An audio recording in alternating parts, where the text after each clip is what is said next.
Hey guys, how are we doing? How are we all doing today? Welcome in to anybody who hasn't been here before. I am Gavin Laugh, and today we are taking part in another episode of our Project-Audionation, where we interview people. Hang on, let me get my camera sorted. Where we interview content creators and musicians, and just generally people that make some kind of like content on the internet or like in real life. And we let them tell their stories. We have a bit of a chat, play some games at the end of it, and just make the most of what we can do in this lockdown period. But today's guest is somebody. If you've been on the stream for a while, you'll have heard some of the stuff he's made before. So he's the guy behind all of my sound alerts. So let me just get you an example. So things like this.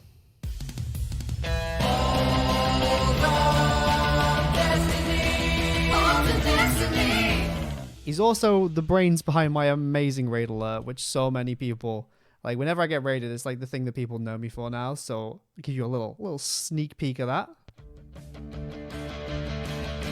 Hey motherfucker, welcome to my stream. Tell me who the fuck would send you here. But yeah, so we're gonna introduce this guy now. I'm gonna have to just get him up. He is an absolute star and is an amazing musician, and I can't wait to let him just, tell his story.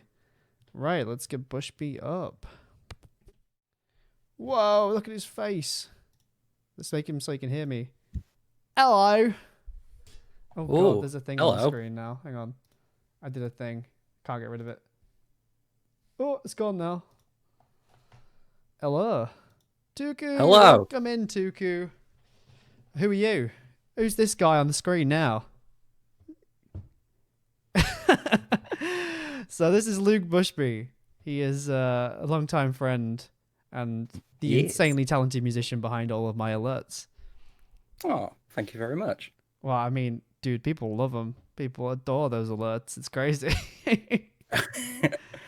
No, I'm just glad, really. It's it's nice. So, for people who don't know you, which is literally everybody other than me, who are you? Let's sum you up quickly. What do you do? Oh God. Because you do a lot. You do a lot of things. Yeah. Right. Okay. So I'm singer, guitarist, bassist, kind of fiddle around with everything else. Record music, make music, blah blah blah, music. And yeah, like a lot of work in a guitar shop as well, so surrounded by music constantly. You can't escape music, can you? Not really. Pretty much, yeah. It's great. I mean, I'm in two bands as well at the moment. Well, a band and a acoustic duo, and yeah, it's literally everything I do is just music, apart from when I'm pooping. Sweet's literally just gone, you are the music man. It's very true. But do you play the piano? Little bit. I mean, I've got a keyboard behind me, but I've... I didn't even see the keyboard there. That's kind of... Yeah. What is actually on the wall behind you? Just so we could tell people, because people can't see. You've got a lot of stuff on there.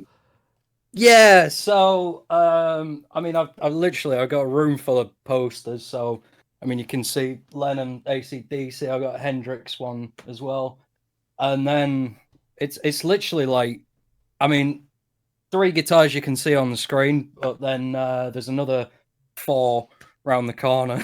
I love how many guitars you've got. Whenever I come round, it's like, oh, I'm in heaven. I can just yeah. Yeah, I'm not gonna lie, it's kind of one of those guilty pleasure things where it's just like, I want to see how many I can get. Oh, Jordan, welcome in, Yakuza Dream Boy. That is Jordan, if you remember Jordan. He's got his cup already. Oh boy. Oh yeah. But yeah, so how did you get into music then? Because clearly it's your entire life now, which is not most people's situation.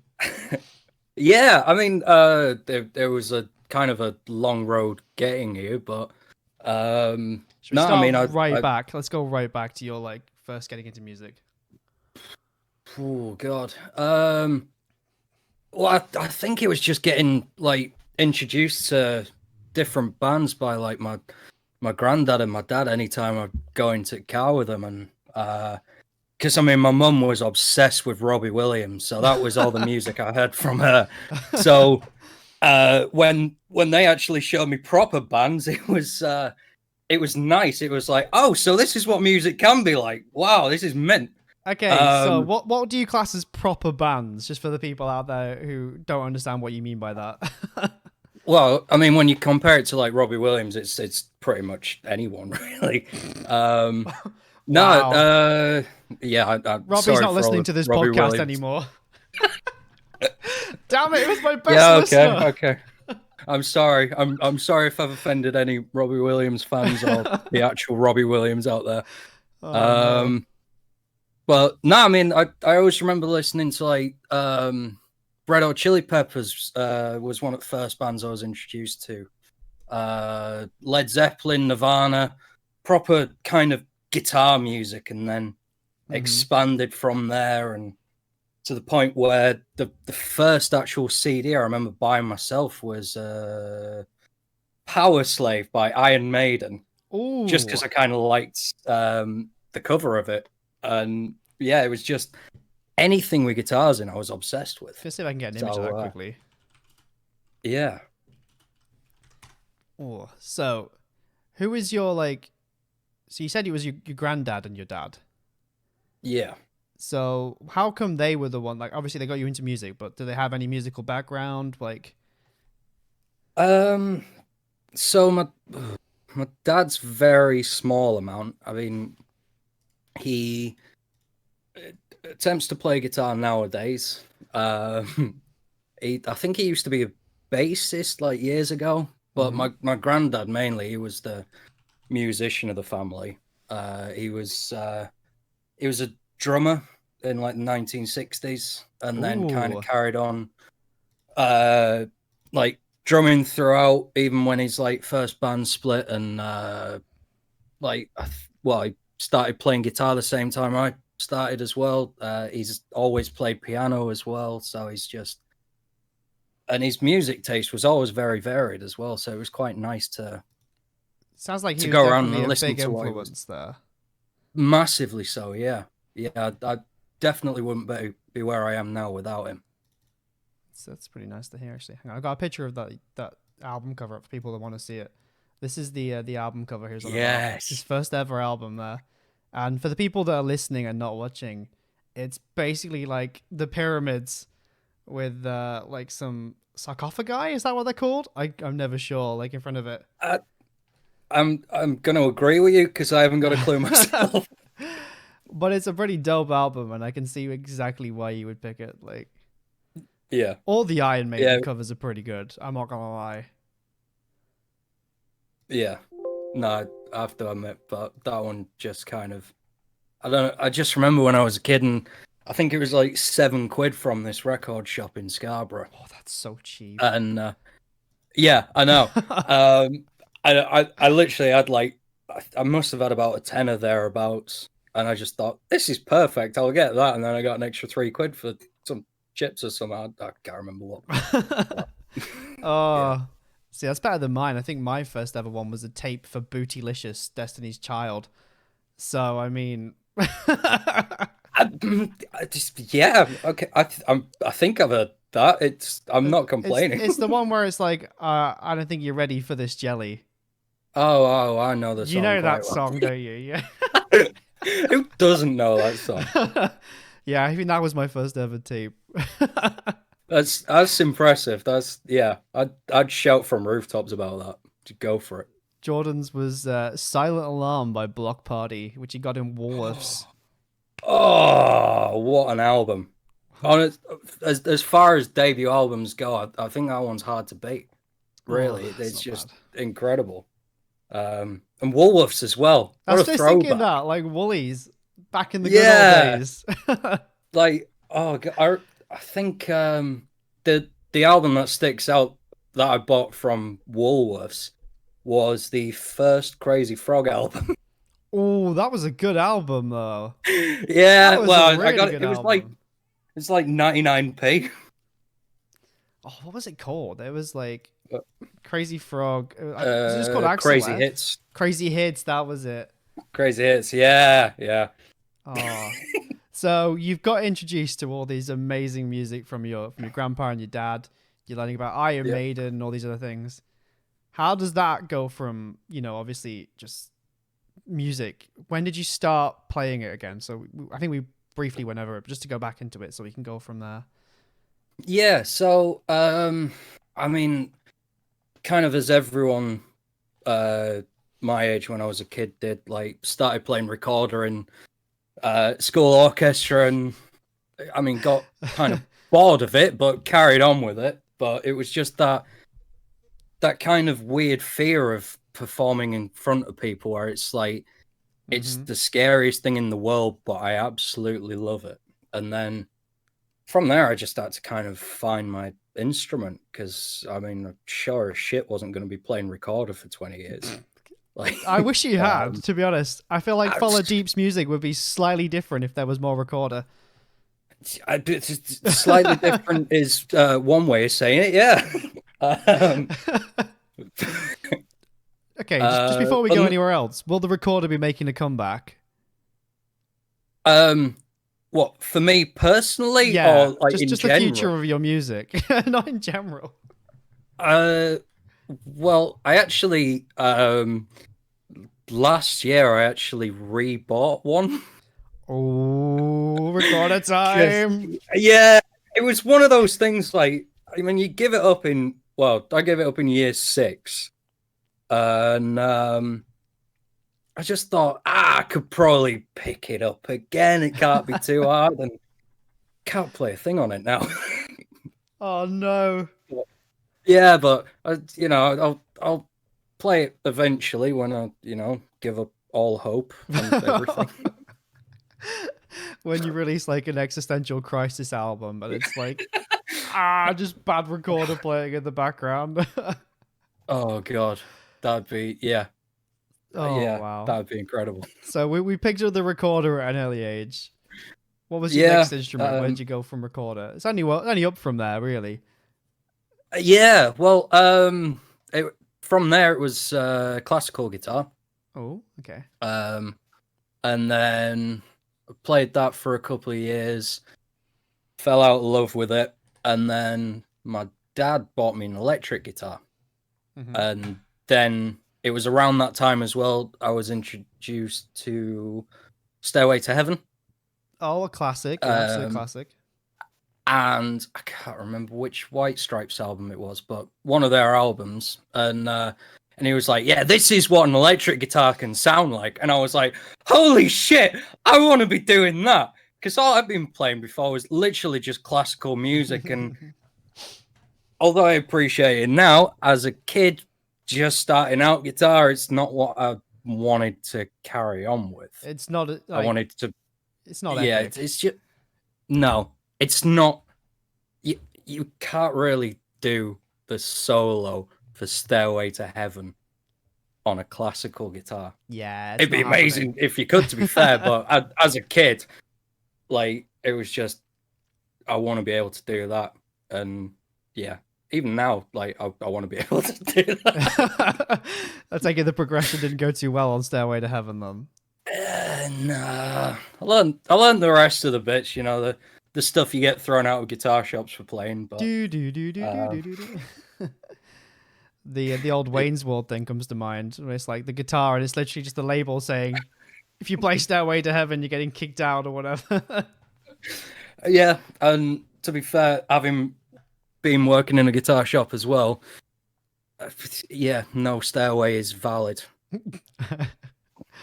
Okay, so we started learning Stairway. How long were you just, playing around with electric guitar for before you were like, I'm going to start playing properly? To be honest, it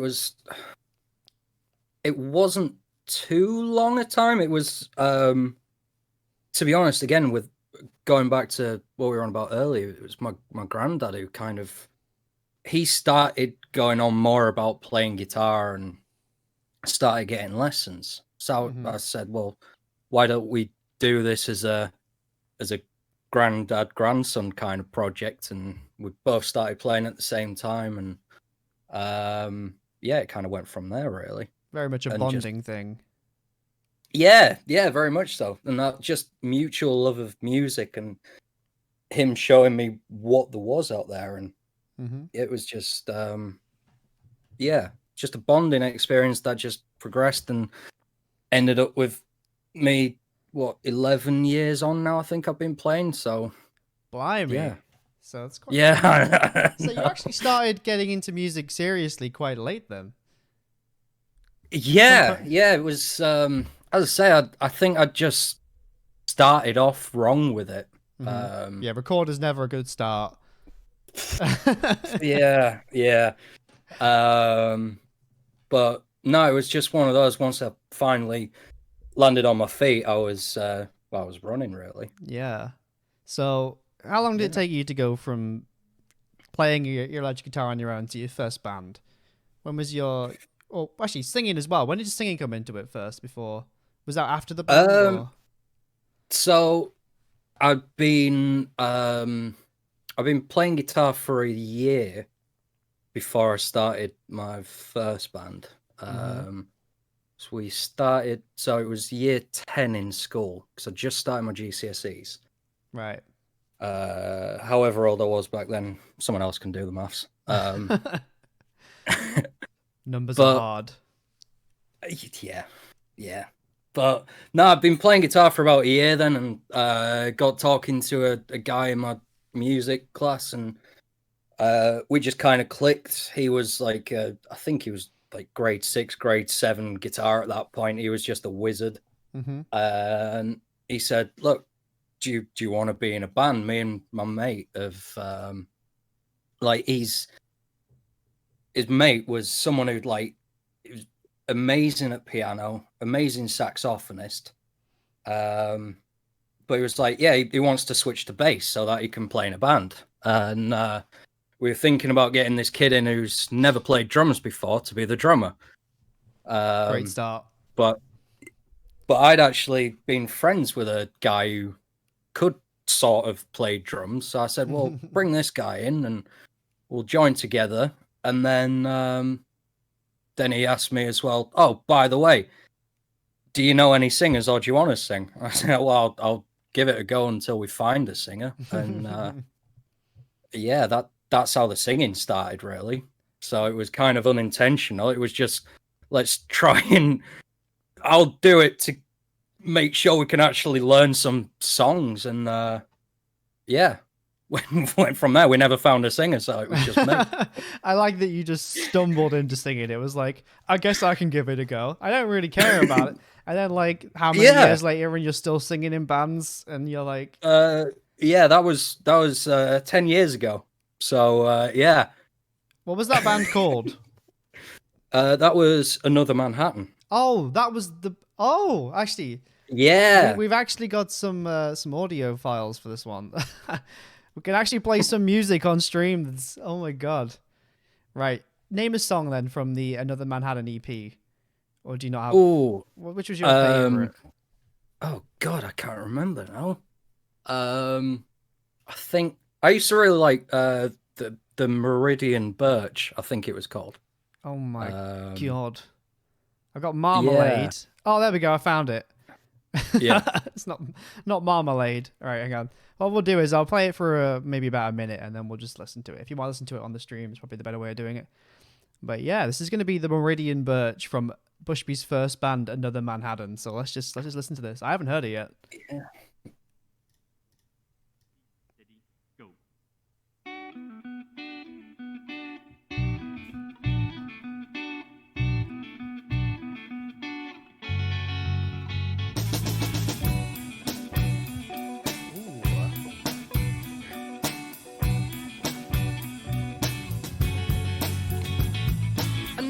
Point of view to point at you and say you're wrong.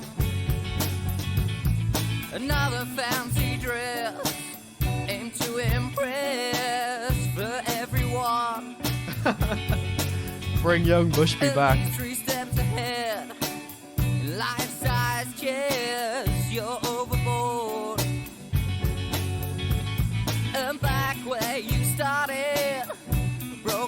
hearted, been here before.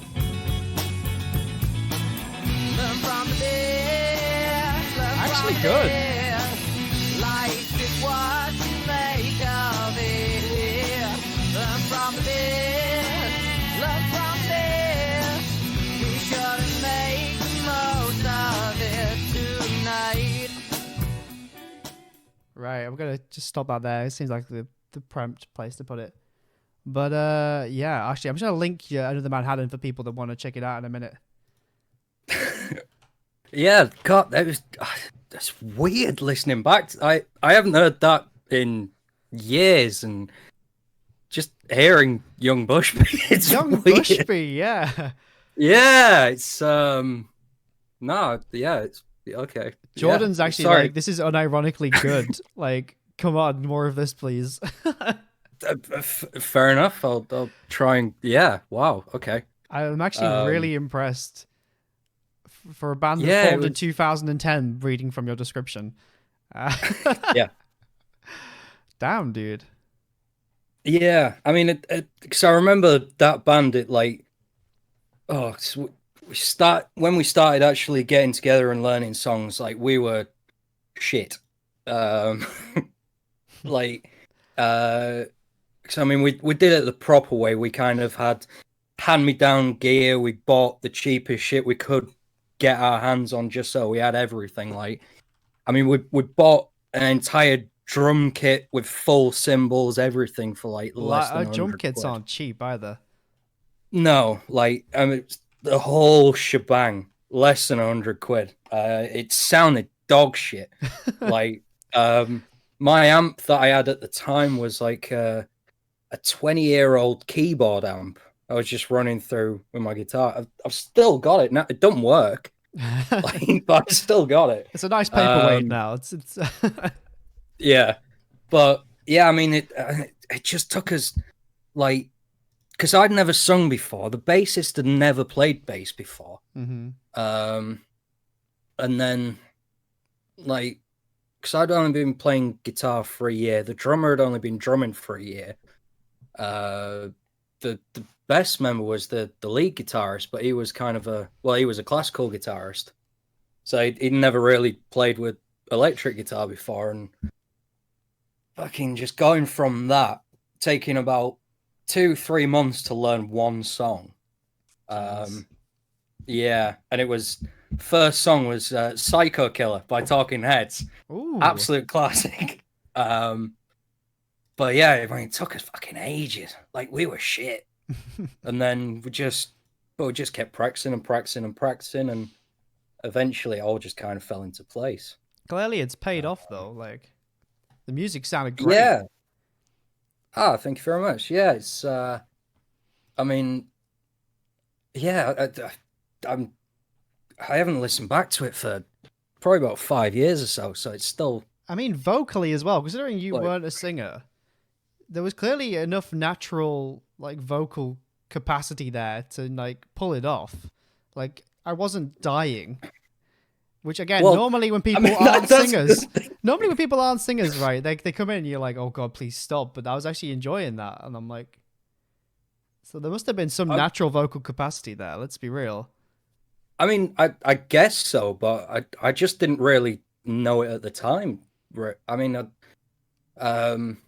I could still hear in the vocals there that I was quite nervous, and I remember, I mean, it's only until about 3-4 years ago that I actually kind of stopped that nervousness. But yeah, it's, I don't know, like, yeah. Had you had singing lessons at that point? Had you had any kind of, like, official training? No, I'd never had anything. I mean, I had, like, the occasional person come up to me and say, maybe you should try singing this way, or do this, or try when you're doing blah blah blah blah. So tips. yeah, I know. No actual, like, lessons are out. Just kind of went for it, and then started. Because when we started gigging, it was like proper, like, 3-hour gigs, just playing everyone else's songs. Worst one being fucking Mr. Brightside. Like the amount of times, It's a like classic. I hate it with a passion just because of how much we had to play it. I think that's Like, fair. I think that's fair enough. yeah, but it was just doing that, and as I say, it was like most of the times it was like Friday and a Saturday night, 9 till 12 with like 15-20 minute break in between. Just full going for it, and because I was the only person singing in the band as well, like we just didn't rest. So I guess it was kind of, I was either gonna get better at singing or I was just gonna flop.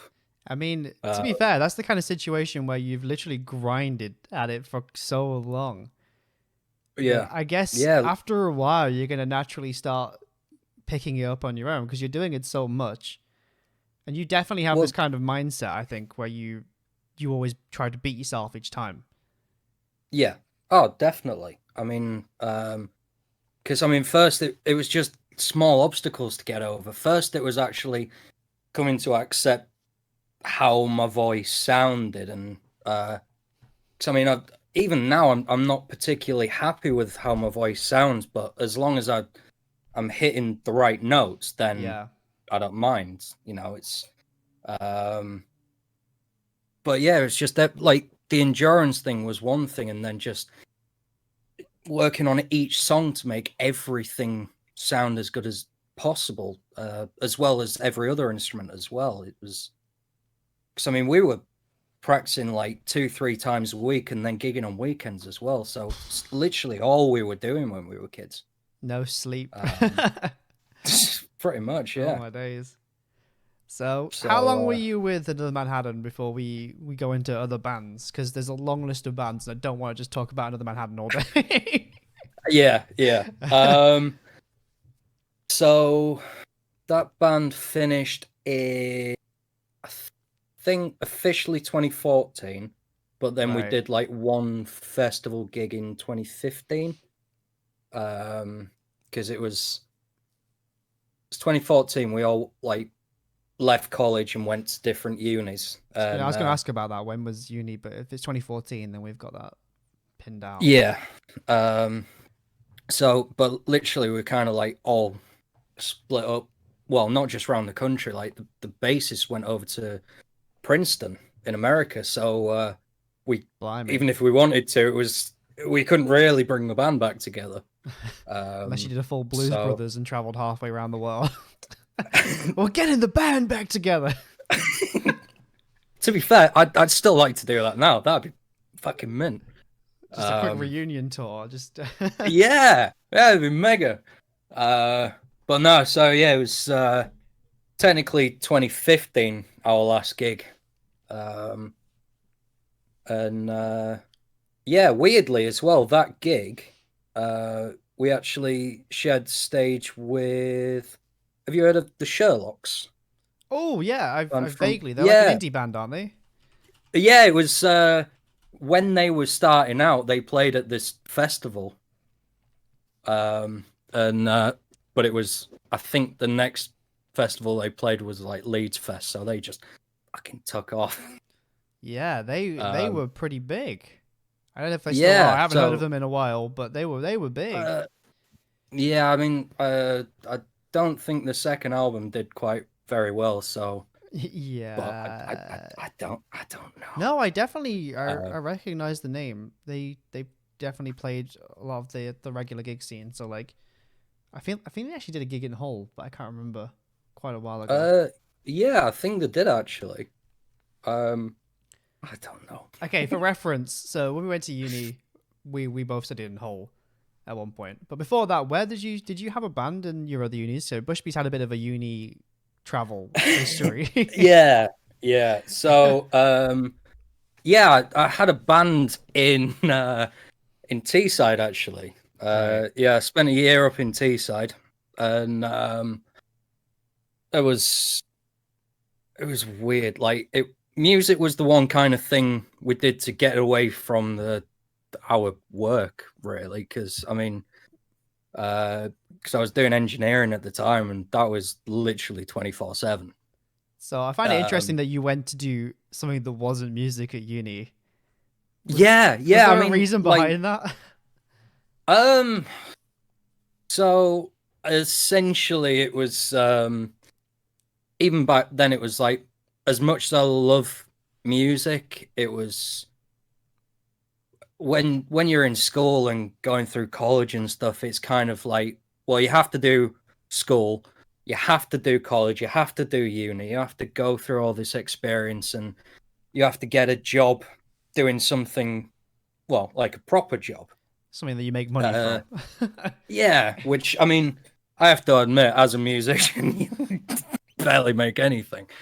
But no one actually told me that music was an actual career option, and something I always was told, like, it should just kind of stay as a hobby because you'll enjoy it and blah blah blah. But Yeah. yeah, so I thought, well, I like maths and I like Lego, so I'm gonna do engineering. What a great combination. I've got maths and I've Yeah. got Lego. Engineering, let's Yeah. go. But yeah, so went up to Teesside, did engineering for a year. But yeah, formed a pop punk covers band up there.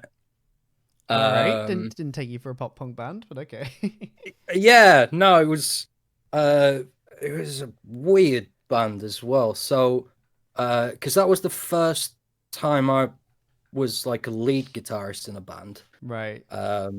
as well as being the singer as well, which was quite a transition. So you're normally a rhythm guitarist for people that don't. Yeah, well, I mean, especially with like Another Manhattan, I was the rhythm guitarist for that band. Mainly because it's a lot easier to just play chords and sing than it is to actually like pick out key melodies and counter melodies it's just that separating the brain thing. Okay, so for people that don't know the difference between a rhythm guitarist and a lead guitarist, can you do like a for dummies explanation quickly? Because otherwise it's going to be a bit lost on people. Okay, so rhythm guitarist is essentially just like the chords, the main kind of riffs, the stuff like that, all the filler. It kind of complements the bass as well, helps the drums. It's the rhythm of the band. Lead guitarist is the fancy one, the Slash, the Jimmy Page, the Angus Young, the guy who goes out, plays a solo, and everyone just adores him or her. Showers them. And yeah, pretty much. Like, lead guitarist is that, just the almost center of attention, really. As I say, like Slash from Guns N' Roses, like Angus Young from AC/DC, those kind of people. Yeah. But yeah, is that good enough? That's perfect. I just wanted to like sum it up for people that weren't, because obviously we were talking about it, but I know we both have quite a bit of musical knowledge, and there might be people that aren't quite on that. Like, it's all well and good being like, oh yeah, I didn't like, I'm not good at lead, but I'm good at rhythm, and it's like they're both guitar. Yeah, no, it's a good point, to be fair. Yeah. So you were playing lead and singing. Yeah, which was kind of I mean, the songs we were playing were fairly simple anyway, as well, I was going to say as all pop punk songs are, but I think there are some tricky ones. I don't know. There's a few out there, but I wouldn't really say many of them are hot. Yeah. But no, so doing that and but here's the funny story. So spill the tea. So the name of that band was 1023. And what? How we got the name was I remember I said a joke to the lads saying, why don't we call ourselves 1023 megabytes, because we haven't had a gig yet. Wow. Wow. I know. So we said, right, drop the megabytes, change how we say it, but yeah, let's go as 1023. Then we played one gig, and that was it. So it was, as soon as we played that one gig, we just finished. So it's kind of like the ultimate dad joke. You literally, oh my god. Yeah. You haven't had a Yeah. gig yet. You play one gig and then they're done. Yeah, literally. I hate how much I love it. That band should, yeah, perfect. Perfect. Congratulations. You completed music. Yeah. I mean, that's just going to be immortalized forever now. Was that on purpose? Did you just stop playing gigs on purpose or just coincidence? No, like we were meant to have another gig after that, but then it got cancelled, and then shortly after that, I actually, well, I say left the uni. I failed it, but yeah. So obviously, when we got into a different uni, it was like, well, we can't carry on the band anymore. So was that when you went to Hull? I can never remember your uni travels. Yeah. The whole uni straight after that for a year doing economics. We didn't know each other at that point. Coincidentally, no. But lived very close to each other. Yeah, we're in the Really same weird. areas, just never seem to like connect. Yeah, but like I still think that's weird. Like literally lived around the corner from each other and never bumped into. Do you know what's funny like, is we must have like seen each other at like the uni, like on nights out and stuff, 100%. and just never known Yeah. who we were, which is like how small the world is sometimes. It's just... No, it's mad, but yeah. But also no, weirdly, I mean, you didn't stay at uni. You actually left Hull Uni afterwards to go to study in college, which is when we met. Yeah, Weirdly. yeah. So I kind of took a step backwards, but to do music, because I finally thought, well, if I'm going to study, I might as well do something I actually like. And by that point, I think everyone was just saying, you like music, you should be a musician full time. And I said, well, okay, if you think I can. And then, yeah. I don't know what gave it away that you like music. No, it's hard to tell. So you went to the college in Hull, and that's where you met me. Just to get this out, like just to skip over that part, so we can go back to the music side of things. So he basically moved into a house. Somebody we had like a student house situation, and they dropped out, and we needed a resident. And it's kind of a funny story as well, as the first time you came around to like look at the house. Our house was a state. Our house was an absolute living state. With people were like coming in, and I remember there was just something on the table, and you just walked in, and I was like, "Oh yeah, hi." I was like, "We live with the 5 guys and a girl. Be scared of Molly." That was literally the conversation we had. And then for some reason you were like, "I like them." Yeah, I don't know what it was. It was just kind of like, well, the straight to the point, and I'm just gonna fit right in here, and I did. It was mint. Yeah, it was, I can't believe anybody wanted to sign up to that house. It was an absolute state. But you, the mad lad you were like, yeah, these are the guys. Oh yeah. No, to be fair, still one of the best decisions I've ever made. It was mint. Yeah, it was definitely something else, that house. Yeah. So college, before we talk about the house all night, because we could. Oh god, so easily. Yeah. So college was when I finally decided to study music. And that's when I got put into the band I'm in now and the duo I'm in now. So because I started working in Beverley, and that's when I bumped into a guy called Luke, who's in Blackcoats. And then it was literally the week after, when I was at college, tutor put group of people together. We all split off, and that was what formed essentially the start of Follow Deep, even though it wasn't called that at the time. Okay, so before Follow Deep, I'm going to make this very clear. There was also a band that I loved called Shabby Bunko. Yeah. And a lot of the members in that were actually 2 of you, because the other one it wasn't Jed, was it? It was somebody else was drumming. Yeah, so I mean, because the original original kind of lineup for, well, shall I say? Yeah. So band was called the Underground Owls. I didn't think you were going to mention them. I'm not going to mention what we did, but I'm gonna. That's fine. Yeah. So the original lineup for that was myself, Joe, who's in Follow Deep, but he was purely on saxophone at the time. And then the drummer we had him for like 3 months, because when he left was when Shabby Bunko formed with the drummer who replaced him in Underground Owls. Blimey, so I didn't realize you went through that many drummers. Yeah, Jed's our third drummer. Blimey. Like, yeah.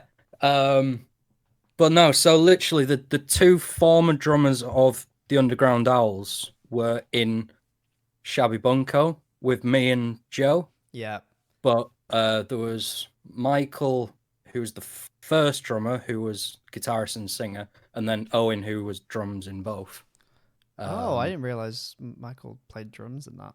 That surprises me. Yeah, literally. It was only for like 3 months, though, because we formed in September and he left by Christmas. But yeah, like literally, because Owen replaced him in Underground Owls, but Owen was the drummer in Shabby Bunko as well. And then that band went on for about 5 months. Yeah, it went on for a while. 5-6 months. Yeah. Am I right to play Elude the Illusion on stream quickly, just to demonstrate? Yeah, because I love that song. It's an absolute banger. So sweet, this is from Shabby Bunko, his band before Follow Deep. Hang on, let me just change the screen, do that, get rid of me. Bye, chat. I'm going, and we'll put this on. I think it's gonna play fine.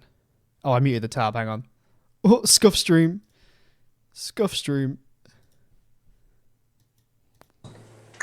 There we go. Right, this song's called Elude the Illusion. Thank you all very much again.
But yeah, that was Elude the Illusion by Shabby Bunko, which is a live performance, so it's not the best recording, but I still enjoy it. I still like it.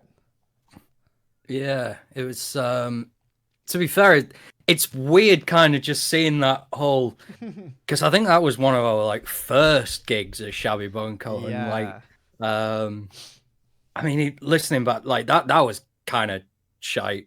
I think we did get better. You'd played a gig before that, though. You'd actually had to do something as the Underground Owls before that show, because I was there for that one. So I'm not surprised. You'd already actually done a gig, in a sense, and had to do another one. Yeah, true. Yeah. Oh, God, yeah, I remember that. It was a proper back-to-back type thing. But, no, it was just weird seeing how short my hair was as well. Yeah, like, you've gone for the my hair hasn't been that short for a while. Yeah, it's I know I'm going like full Jesus kind of thing at the minute. It's meant. God, I've actually got a picture of you as Jesus for anybody wondering. Yeah. Oh God. I'm Yeah. gonna put that in the Discord later for anybody who wants to see it. But yeah, so that was your first band, and then they've gradually descended into what is now Follow Deep.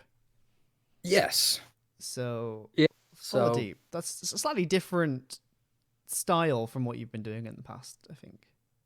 yeah. So it's kind of like I mean, we're still saying like we're an indie / alt rock band.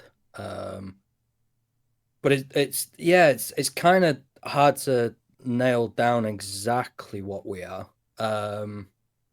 But yeah, it's to be fair, it's just a lot of fun, and because we're all from like fairly different musical backgrounds as well.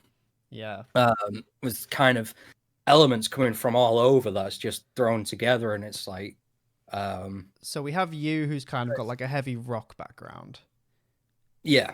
And then Joe's the interesting one out of Jed's interesting as well, but Joe is the one that's most weird in terms of the music you play. So you've got like quite an alt rock kind of like indie kind of like heavy sound, and then Joe plays saxophone. Yeah. So No, sax. Is it sax? yeah, like I mean, Joe's kind of like so very much it's weird actually, because the first band I was in, there was a guy who initially played saxophone as well as like keyboard, and then moved on to bass, and that's exactly what Joe's done as well. It's because I mean he's the now that we're 3-piece band, Joe is like the kind of full-time bassist with everything else on the side. Yeah.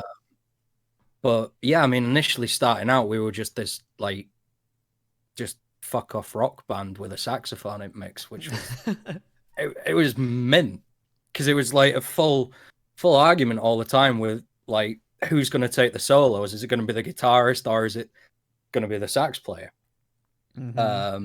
So it was nice to have that dynamic in there. Plus, as well, early doors, I was playing bass in that band. It was bass and singing, which again was just something I hadn't done before. Yeah. And something else that was I thought was going to be really easy, because I thought, well, you know, Geddy Lee can do it, Phil Lynott can do it. You know, it can't be that hard. And yeah, it turns out it's ridiculous.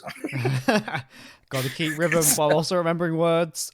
Yeah. It's again, it's that kind of brain split type thing that you really need to be good at. Yeah. Which I mean, you do multitask a lot, so it's not surprising. Yeah, it's kind of one of those things you have to literally just force your way into being able to be good at it.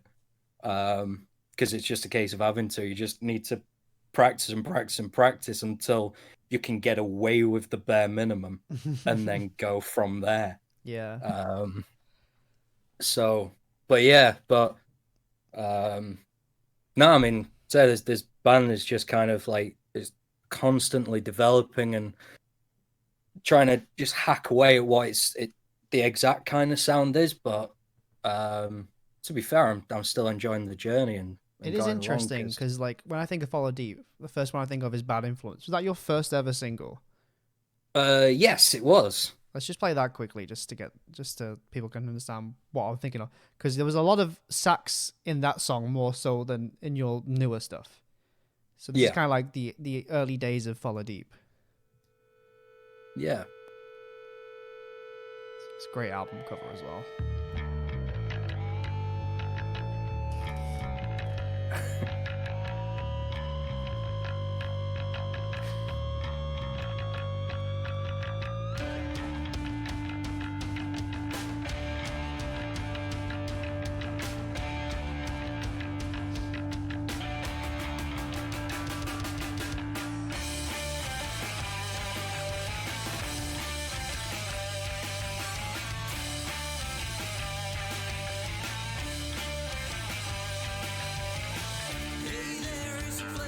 I remember there being more sax in this. Yeah, I don't think it. I think it kicks in more towards the end. Well, is it the? I think it is actually about No, 3 minutes in. Yeah, it's been quite a while since I listened to this as well. To be fair. Just gonna skip forward a little bit. People wondering. Yeah. Oh, this bridge.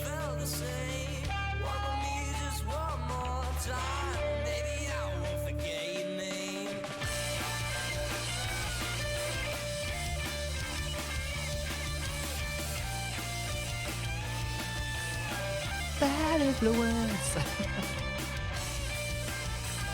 There we go.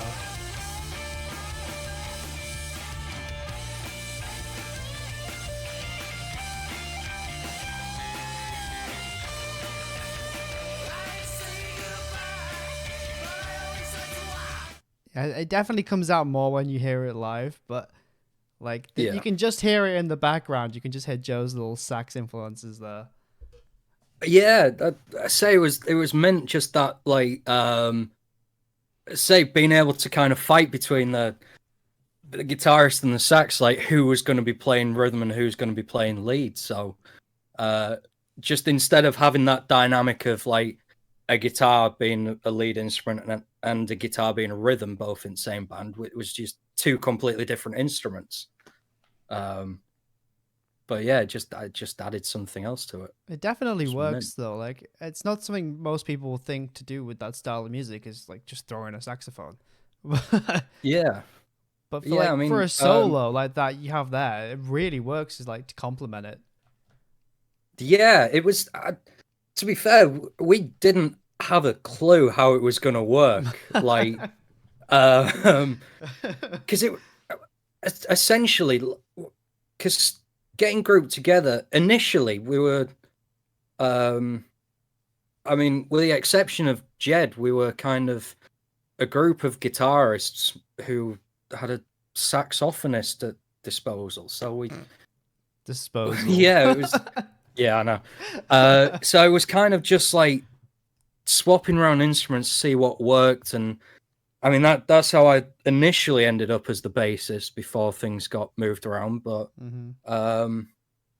yeah, I mean, we just thought, well, instead of like kind of everyone compensating for the sax and playing stuff that complements sax, why don't we just play the music we want to play and see if it works with like the sax there? And luckily it did. Like, I mean, I have no idea what we would have done if it didn't work, but we just thought, well, fuck it, let's just go for it and see what happens. And yeah, luckily it ended up sounding all right. Yeah. So yeah, very happy with that. Also, did your EP get taken off Spotify as a whole? Because I've got the singles here, but I can't see. I've got Will You Love Me? Will You Still Love Me? But didn't you have another one called Bad Influence?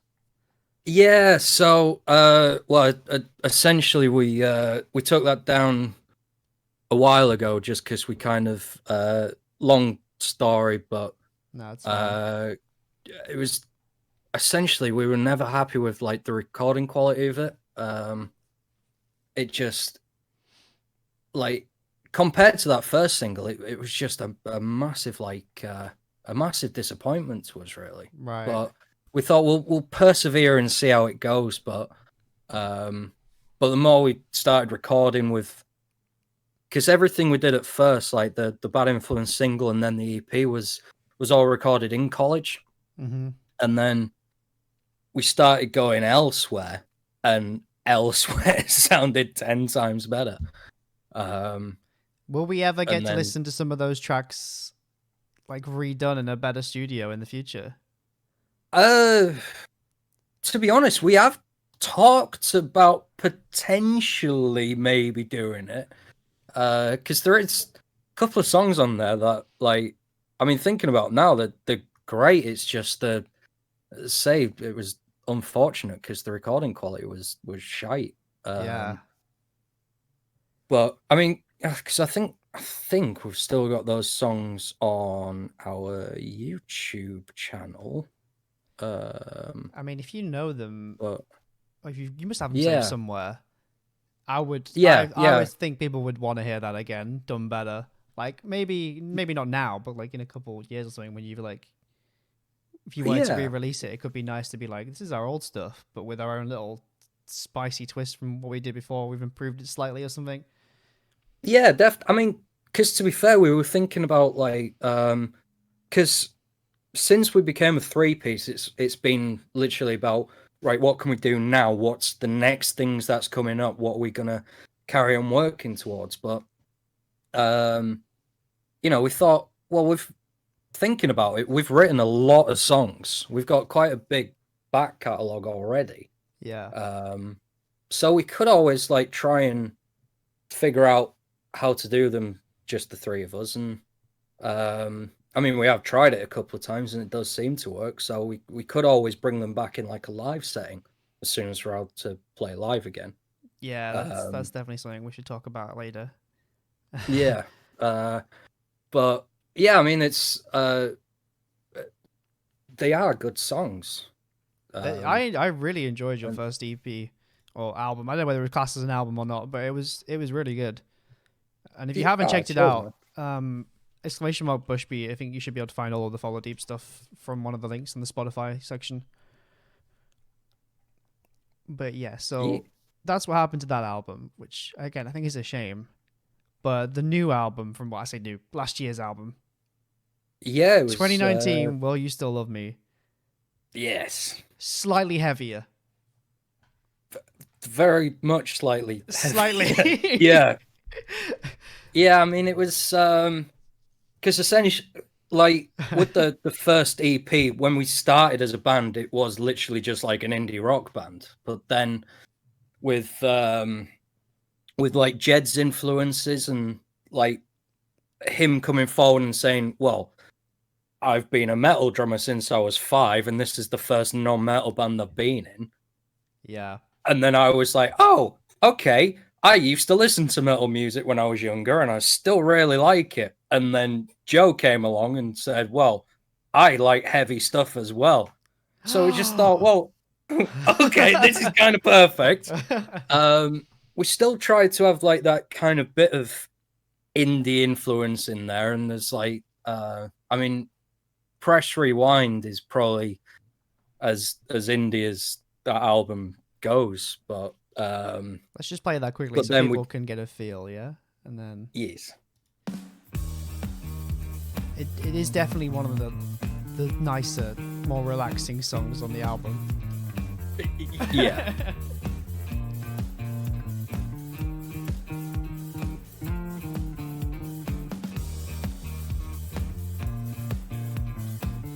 I forget how long your intro is on this one. Yeah, it's quite a long one.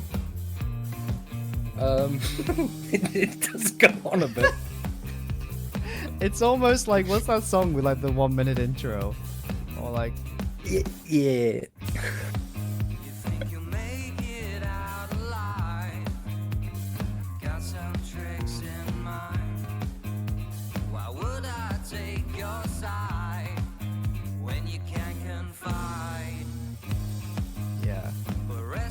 So even though it's more of a light feel, you still very much the vocals are quite like, I don't know how to describe the vocals. They're quite soft yet like not, almost feels like you're going into like a metal song, but the rest of the music doesn't quite fit it. Yeah, it was that kind of thing of like wanted to just try and put a bit of grit into it. Yeah. But then with the like the higher vocal in the background as well, it just kind of smooths it out a little bit. And but yeah, because we wanted to be like, at the end of the day, every other song on this album is without a doubt a rock song.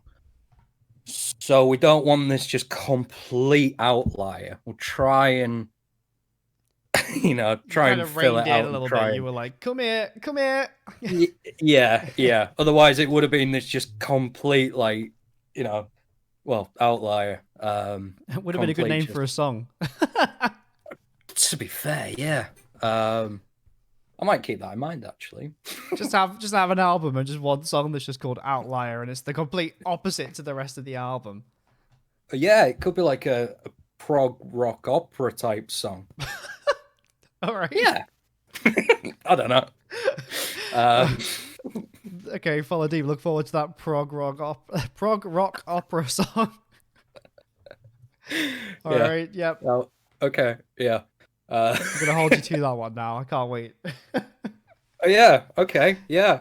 Right. I kind of wish you hadn't have said prog rock or opera because I have no idea how to write any song like You that. said it, not me. Yeah. I know. Instant regret. Right. Okay. So Press Rewind was kind of the lighter one on the track. The rest of the album is very much it's got a heavier vibe to it. So you said that was from your metal influences, but how did you try and keep it rocky? So obviously, yeah. So I mean, you've got like the kind of almost classic rock songs on there, like Alive, The Same, and then some of the heavier stuff, like Paradise takes a weird turn. Like that's a great song. That's like, I think that's my favorite on the album. Thank you very much. Yeah, because with that it was kind of like almost like an early Biffy Clyro type inspiration. Kind of see that. Yeah, like the heavier but Clyro. Yeah, definitely. But we just thought, well, we've got this option of like the keyboard that's behind me. Thought we use that because it's got loads of weird sounds on it. Just get some extremely squeaky saxophone on there and do like almost a breakdown type thing. And yeah, it just kind of it just went from this riff Jed kind of came up with, kicking around with, and turned it into this song that literally kind of first half you're like, yeah, this is that the intro all right, riff? nice and upbeat. Yeah. And then just out of nowhere it kind of just punches you in the face, which is what we kind of like. And yeah, it definitely punches you in the face. Hang on, I'm gonna put it on for the people because we're talking about it now, but that riff is iconic. I love this riff. Hang on.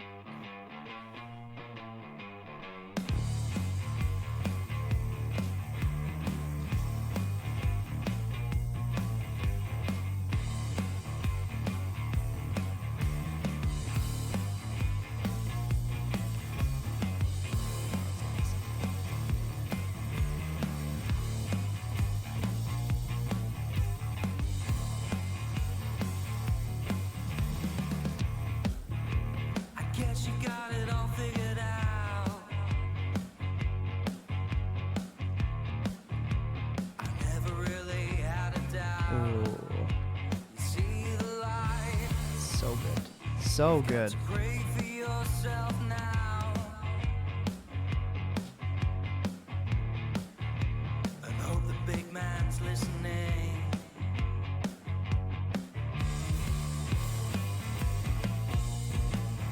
Should just skip towards the yeah. I think it's about here. When your life just fades away, it's nothing more than fate. I think I got it right.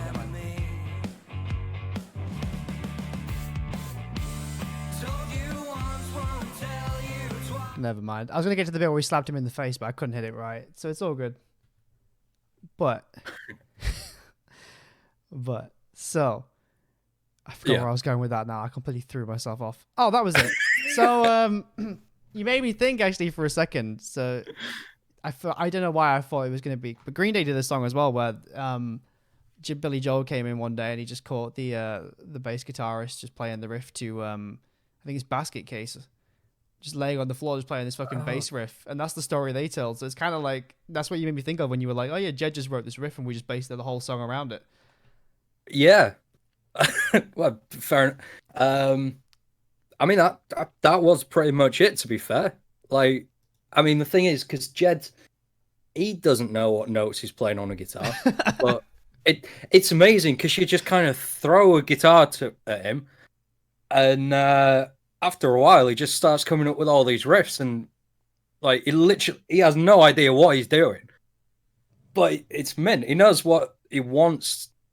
Like he can hear it before he's playing it, and yeah, it's great. Just a non-guitarist coming up with these riffs, and I mean everything's in like drop tunings when it's him, but it's not a bad thing. Works. But yeah, Yeah. you really made me think of that because I remember the story of that song is that Billy came in and the bass guitarist was laying on the floor with his bass guitar stoned off his face in LSD. He's just slapping this riff and he's just there like, "What's that song? What are you playing?" And he's like, "I don't know. Write it down." Yeah. Yeah. It's amazing how songs like can be written around like just one simple riff and then they become like some of the best songs. Yeah. I mean, there's tons of stories about stuff like that. Which, I mean, the Paul McCartney with "Yesterday," Beatles song. Apparently, he had a dream about the song, and when he woke up, he literally just picked. I think it was like a guitar or piano or something. Just went to it, started playing it exactly as he dreamt it, and that was the song. He just literally played it as soon as he woke up, and That's crazy. yeah, it's like to have a mindset like that would be incredible. But at the moment, I just chuck a guitar at Jed and make him do it. Go on, Jed. Fetch. Yeah, literally. All right. Okay, so let's go into lockdown now before we go into the new single. I don't know but over lockdown you did a load of shorts, I'm gonna call them. Yeah. How did that come about? Was that just boredom or? Pretty much, yeah. It was kind of like, well, none of us are allowed to see each other or be in the same room as each other, so we can't do any music. We can't do any gigs or anything. So it was kind of like, how do we entertain ourselves as well as kind of keep our interaction on social media up? So we thought, well, let's just do cover songs, do an online collaboration, and just make it short. So that's why we called it 1 Minute Wonders. They were great, to be fair. They were amazing. Yeah, I mean, to be fair, it was one of those like we were contemplating bringing it back for the lockdown we've just been in, but I mean, myself and Joe were still working through this lockdown, so we just didn't have the time to do it. But it's something we could definitely keep on the back burner and bring back at some point. But they are still on Instagram. I need to play one of these. I just need to see if I can find a good one. Bear with me for 1 second. I want to find the one where you slap the fucking drum off Jed's head. Oh god, yeah, that was like proper. That was It's not that one. I think it's this one. Bruno Mars song, wasn't it? Yeah. No, it's not that one. Oh, we're probably gonna get a hit for this, but I don't. Shit, I can't do it. I just want. Is the video just get Jed getting slapped on the head on there? Yeah, it should be. It's all right. You're performing it, so we've got a license for it, I think. Oh, which one is it? It's not that one. It's not this one. That's him washing his hands. So many. Yeah, the aggressive hand washing. That was a weird concept to get to that. No, not that one. God, there's just so many of them. Yeah, well, many. That's the thing. We were literally that bored. It was like, well, we'll do one a week. Why not? We'll just push them all out like as soon as we can. And yeah, it was. It was mint at the time. But yeah. How do I do this? Hang on. Add source. Browser source. I think it is. And actually, window capture. Add new source. We're gonna get this done.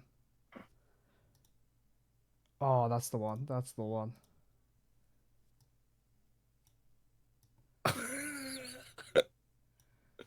This is just art at its finest.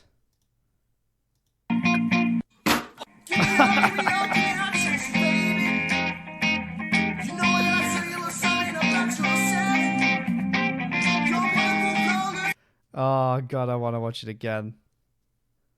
Hang on. Just for this little slap. Sorry, Bushby, I'm covering you over. No, that's fine. This needs to Yeah, happen. go for it. So for Yeah. people that can't see, Jed gets slapped over the head with a basket to play the fucking beat in the middle of it. Oh, it's playing from the start again. Hang on, how do I... Hang on, I think I know how to fix this. I think I know how to do it. I think we just open it up again. Oh shit, we're gonna miss it. We're gonna miss it. It's gonna be the beat. Ready? It's gonna get slapped across the head. Oh, I love it. I love it way too much. I sat there so long watching that. The brilliant thing is, as well is like that wasn't the initial idea for that. Like the bin wasn't part of it. Like the original idea was Jed was gonna literally run and dive head first into a door. Like, but apparently the only reason changed his mind on that was because I think his grandparents had just recently repainted the doors. So he didn't want to get like wet paint on his forehead and didn't want to like ruin the paint job. So it was like, right, we'll just get a bin and hit me over the head with it. And I mean, when he told me and Joe, we were thinking, how did you think of door to getting hit with a bin so quickly? Because it was that was it. It was just so. It was like, well, lads, I can't jump into a door, so I'm gonna get hit with a bin. I love Jed. I love Jed's mind. I want to be in it. But like, he's just he literally puts his body on the line for this band and this mint. Oh, I like the fact that he's like, I'm not gonna jump into that door. I might get paint on my head. No. Yeah. That was it. Just not like, oh yeah, I might hurt myself or I might actually go through the door. It's just, yeah, I might get paint on my forehead, so I'm gonna get hit with a bin instead. We need more drummers in this world, I swear. Oh, yeah, definitely. Oh, they're built different. They're just built different. Yeah, it's one way of putting it. Oh dear, right. So you did these amazing little shorts to get you through lockdown. Yeah. Anything else that you did as a band? I know you've actually been recording music videos as well. Ooh. Yeah. I mean, so we between the lockdowns we did. We managed to record 2 songs and 1 music video. One of which came out, bloody hell, 2 months ago now. October the 9th. I got it up right now. Yeah. Oh, 2 months tomorrow. Mm-hmm. And then the next one we've literally just the very end of this last lockdown. We lucky enough to actually be allowed to film the video for, because we didn't know if we would be able to do it, but yeah, looking at all the rules and everything and talking to the studio owner and things, and they were saying everything is fine to do.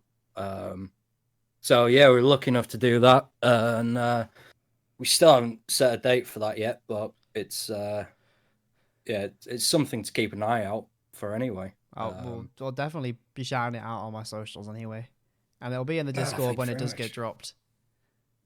But the one I want to talk about is the one that was dropped on October the 9th, because this video concept is interesting. Yeah, so do you want me to play it first and talk about it, or talk about it then play it? Yeah, play it first. Oh, Sharsby, thank you for gifting a sub.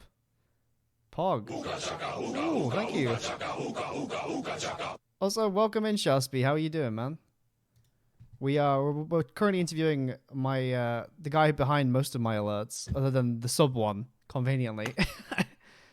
But yeah, this is Bushby. He is a talented musician, and we're about to watch his music video called "Bring the Noise," which was dropped on October 2020. Let me just full screen it.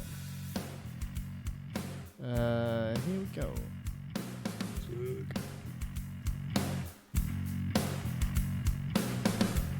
There's too many accidents around here. Something just don't feel right. What's the matter with you? You're a doctor, deal with it. The truth is far less complex. Never taken a shortcut before. I'm thinking it's time for a showdown. You won't win this fight. This place is going crazy, but this life was made for me. So just bring the noise.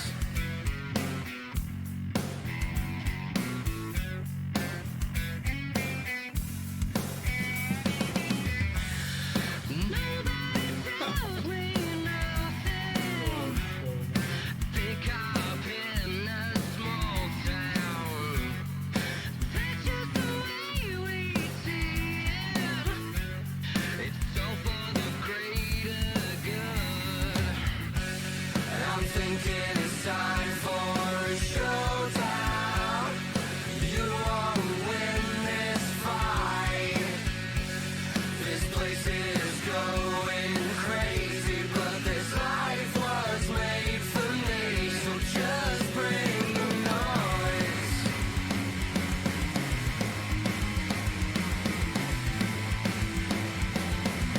Just bring the noise.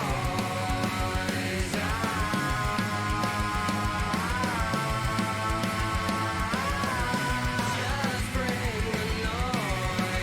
I'm gonna show you wrong from right, so you better learn or get ready to fight. There's nowhere to run to and nowhere to hide. So if you're coming for me, you better bring the noise.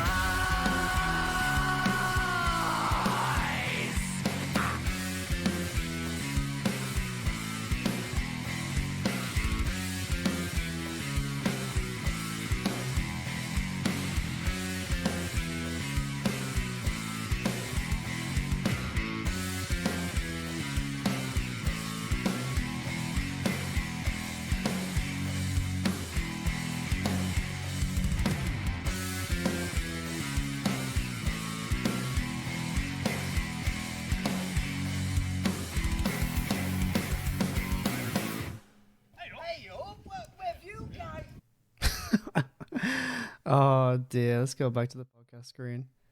But yeah, Vikings. Yeah, it was. It took a while to get to Vikings, to be fair. I mean, because I don't know if you know, but the song itself is about Hot Fuzz, the film. No, I didn't know that, but oh my god, for God's sake. Yeah. I mean, like we tried to just throw in as many references to Hot Fuzz as possible, which was, I think we'd all been drinking the night before, and we'd been sitting on like this. We'd got this song complete apart from any lyrics whatsoever. We didn't know what we were going to do, and then we were all just hungover in my living room. I thought, right, we'll try and write some lyrics, but we'll stick some on in background. And Hot Fuzz had just come on Netflix, so we thought, oh, just put that on. And literally, like, we didn't get any lyrics written because we were all just glued to the screen watching the film for probably like, the 50th time combined between us. And yeah, we just thought, well, screw it, why don't we just write a song about the film? Like, well, okay. So yeah, I mean, it was fairly easy to write about as well, because literally all we did was kind of just go, right, we'll try and just put references to the film and quotes from the film in the lyrics, and then just piece in, put on all the pieces like around that. I still have one question though. Yes. Why Vikings? Yeah. Why a playground?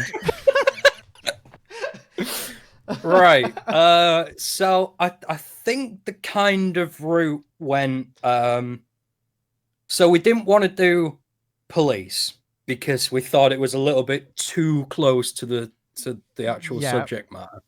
So we thought, right, essentially the chorus is Simon Pegg's character when he's going back into Sandford on the horse, loaded to the teeth, just getting ready for battle. Spoilers for anyone who's not seen it, which If you haven't should have seen it, because you've got no excuse. Yeah. Unless you're 5. yeah, exactly. There's no excuse. Yeah, even then, you know. Yeah, you should have been raised better. God damn it. But yeah, so we just thought, right, we'll take the essence of that and we'll go someone going into a battle, someone getting ready to just go and fight. So we thought, well, we could do knights, but we'd seen a couple of music videos where it was like, knights and stuff, and because we wanted to do it kind of like in the modern era. Right. Yeah, Vikings in playgrounds definitely is modern. Yeah, well, I mean, the thing behind Vikings was, so we already kind of had the costumes on hand, because Joe's dad had just had his 60th birthday party, and they'd all decided to get everyone to go around dressed as Vikings. Of course. So it was all choice. like, yeah, I don't know why. I don't know what their reasoning was, but it worked perfectly for us in the end. Brilliant. So yeah, and then so we had the Viking like costumes, we had the idea locked down, and then it was just like, well, what exactly do we do with these Vikings? Are they all going into battle, or how are we gonna bring them into the modern era? So we thought, what we'll do is we'll make it look like there's these Vikings who are just, have got drunk and woke up, and it's like suddenly it's the future, and they're confused by surroundings, and they're enjoying themselves, but then they get into a fight. But then we thought, well, we have to have a twist in the end, because it's just like we take the music side seriously, But so we thought videos we just want to make them fun. Like, we want to make sure we're having fun and make it just. So we thought, right, we'll put a twist in the end and just have it. There's these 3 lads who are on a stag do, and they've got so drunk and got so into the whole Viking concept that they've forgotten that they're not actually Vikings. They're just pissed.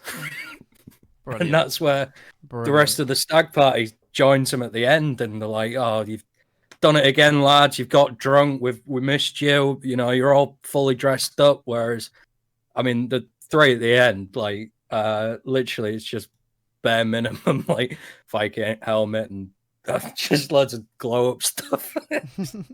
But yeah, we just thought, well, we might as well just make it a little bit funny and go like that. So yeah, Vikings, if that's any decent. It's definitely something. No, I respect it. I respect it.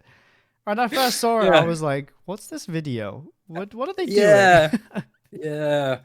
No, it was one of those. It made sense to us until we actually rewatched it with everyone else and thought, yeah, everyone's gonna just be asking us, what the fuck did we get from Hot Fuzz to this? Yeah, that is definitely the $1 million question. But yeah, that's that's how. So yeah. Especially when you can, like, the video before was before the storm, and that's just you guys in the woods, quite like. It's a good video. Yeah. For people, I'm not going to put it on, but for people that want to go check it out, go check out the Follow Deep YouTube channel.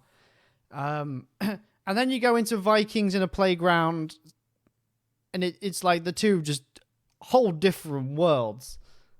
Yeah. I mean, to be honest, with the Before the Storm video, that was kind of a last minute decision, really. Is that while you were on tour?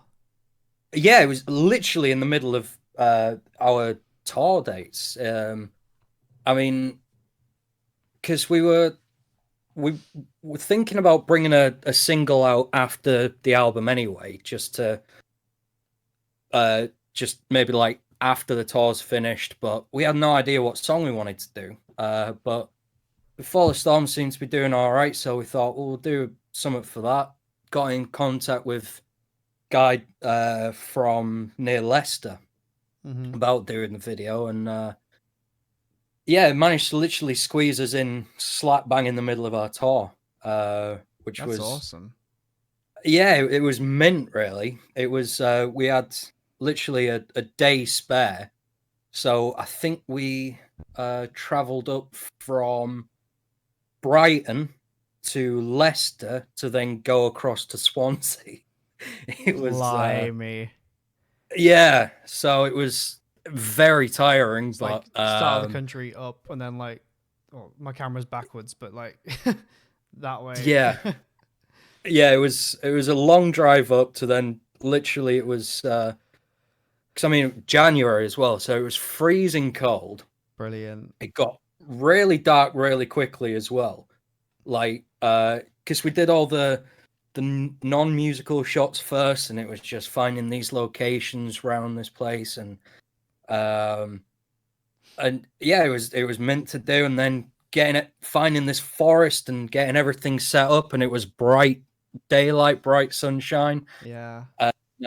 By the time we finished, we literally couldn't see in front of our face.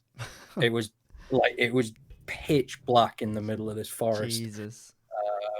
And like we were quite a distance from the cars as well, so all the big lights that we used in the background of that music video, literally we had them as our torches to try and see like down these hills and all this forest. Yeah, and then because literally packed the cars, went straight to I think halfway between, it was like Worcester, I think it was, where we stayed the night, and then drove straight from there to Swansea the next day. So yeah, it was a bit of a hectic one, but it was a lot of fun, to say the least. I'm just thinking that tour was the only gig I went to this year. Was it really? Yeah, because I was super busy with work. So yeah, it was just before like March time was when we went into lockdown, wasn't it? Yeah. So it was around January, February, if I'm not mistaken, that you were on tour and you went to Hull around that time. Think the mid to late January, I think it was. Something like that, yeah. So yeah, that for me was like the only gig I got to go to this year, and the Polar Bear, and it was a good gig.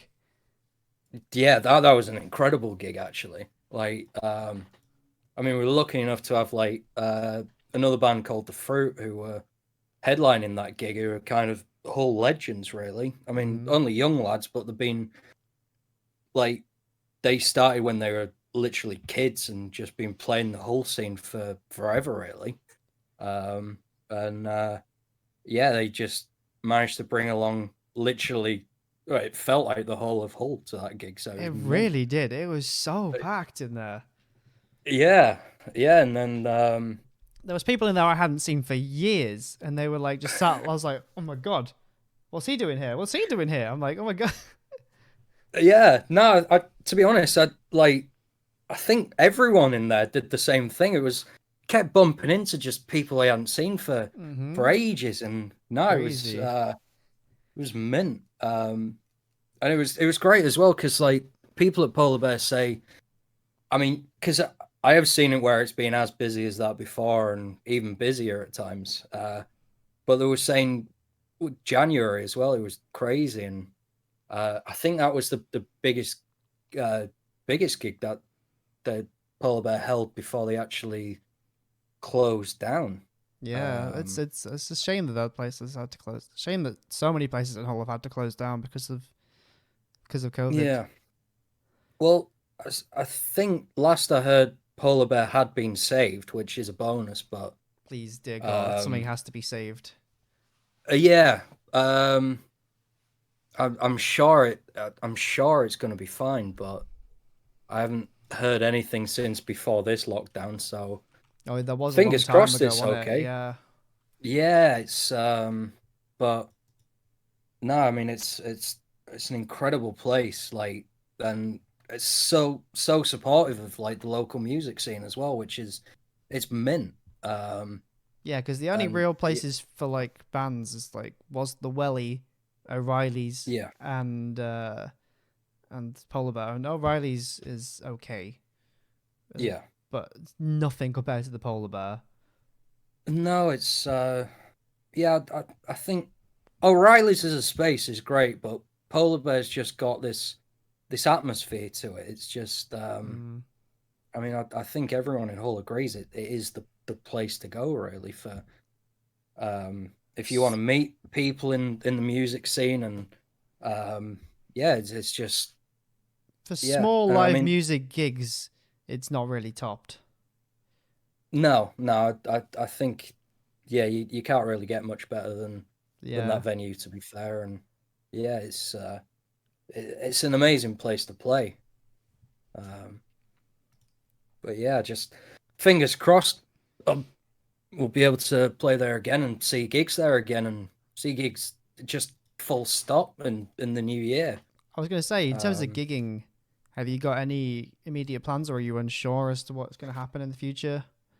um, it's really hard to say at the moment. 'Cause I mean, with well, the closest recently got to doing a gig was so the Blackcoats had actually booked one for it would have been this coming weekend, but Blimey. due to like us being in tier 3 at the moment, it just can't go ahead. And I think as long as there is some kind of risk of people getting COVID or spreading it, or anyone being in the tier 2, tier 3 situation, it's just I don't think you can do it really.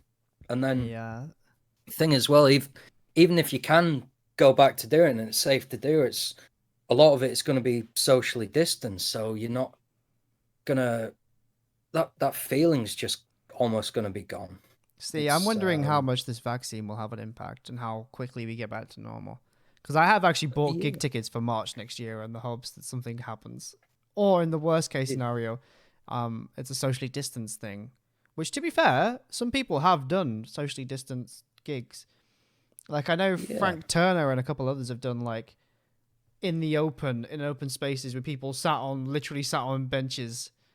They've done, like, shows like that to make people, obviously, in their bubbles, yeah.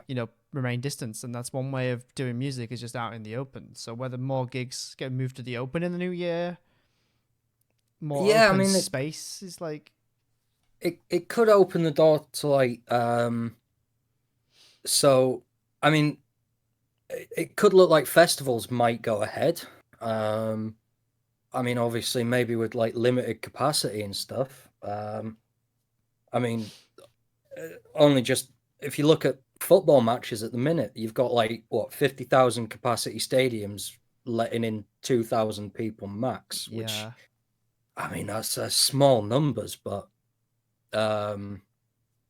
yeah, you just there's no way of saying at the minute, but it would be great again to have festivals back. And yeah, I mean even at small capacity, it's still better than not having them. Yeah, it's better than nothing. And then I think eventually, maybe at least 6 months to a year down the line, we might start getting the indoor gigs back again in some capacity. And I mean, the sooner everything can go back to normal, the better, really. But it's Yeah, just 100%. hard to say at the minute. You just can't predict anything. So yeah, I mean, it's awkward because like even if you try and like organize gigs and book gigs and because I mean, I both want to play at gigs again and I want to go see Go gigs go and see see other them people. And yourself. Like, yeah. like, I mean, I've bought some tickets for a couple of shows next year as well, but honestly, who knows? It's just kind of wait and see. Hopefully, this vaccine will not just work, but like work quickly and effectively as well. And generate some kind of immunity, I think, is the key thing. Yeah, that's the thing, and we just kind of just gotta wait it out. As annoying as it is, you just gotta wait and. Yeah, fingers crossed though. Definitely a big fingers crossed. Where can people? We've obviously got your Follow Deep stuff, but for maybe Blackcoats, or do you want to post your own social? Just to keep up to date on if you do actually want to, if you do get a chance to book a gig in the future and people want to stop by. Yeah. I mean, Blackcoats social and stuff. I mean, is that on Facebook? I can try and grab that quickly. Yeah. Facebook's probably the best one. Facebook, Instagram are the main two. Blackcoats doesn't have Twitter as of yet, but it's probably gonna. Us getting Twitter is probably gonna come quicker than us getting a gig. Sadly. And but yeah, and then SoundCloud is the other main one at the moment as well for Blackcoats. Yeah. And if anyone's interested in like acoustic kind of music and something chilled out and different, then yeah. I should say it's very, very different from what Follow Deep is. If you expect, yeah, it's not as balls to the wall. Yeah, it's but no, it's great because it's kind of like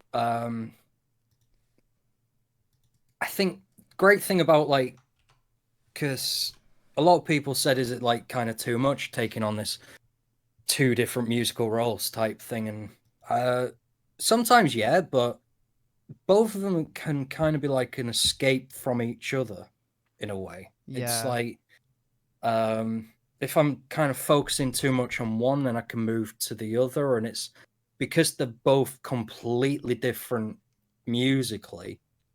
Like it's very refreshing. I guess for you as well, like not being stuck in one particular genre or like one particular thing, it gives you like creative ideas that maybe you could be like, oh, I could use this slightly lighter tone in like say a Follow Deep song. Kind of like yin and yang. That's how I'm going to describe your two like major bands. You've got like the darker side of like Follow Deep, and you've got like the lighter heartedness of the I don't know why I've gone for this arm movement, but yeah. But yeah, it's kind of like yin and yang in terms of music wise, and it's not something you get to see very often. The only person I can maybe I was gonna say maybe Jack White, but Jack White's just super experimental anyway. Yeah, to be fair, I mean, not really a good example. No, but I mean, I'll take the Jack White definitely. Experimental wise, yeah. Yeah, but no, I mean it's not, like, great thing is as well, like, because with Follow Deep, it's very much like I'm almost that frontman type role. I'm lead singer, the guitarist as well. So it's kind of like that almost all eyes on me type thing. Whereas Blackcoats, it's like Luke, the other guy. He's the singer in that role. He's like the kind of main songwriter in there as well. Mm-hmm. So it's very much kind of him, and I'm the backing singer. You're the supporter in that one.